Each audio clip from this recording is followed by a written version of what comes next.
ख़बर शामिल कंदासीं। नवाब शाह मां ब्यूरो चीफ तालिब हुसैन रिंद जे रिपोर्ट मुताबिक़ क़ाइदे Awam university of engineering science and technology Nawab Shah J energy environment department पारां माहौल खे गदिलाइण खां बचाइण लाइ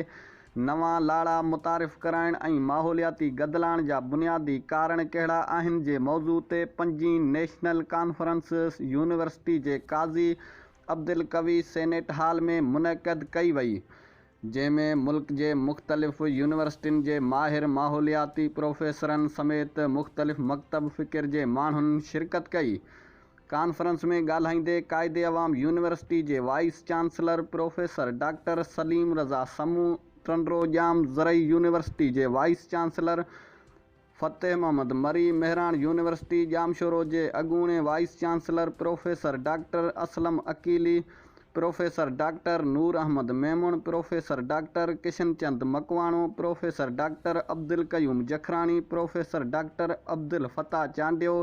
ऐं ॿियनि चयो आहे त 5वीं नेशनल कॉन्फ्रेंस मुनक़द कराइण जो मक़सदु माहौल खे गदिलाइण खां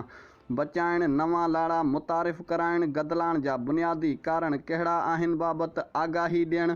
ऐं दुनिया में एनर्जी इन्वायरमेंट जा मसइला हल करण जा तरीक़ा कहिड़ा आहिनि ते बहस मुबाहिसो करणु आहे।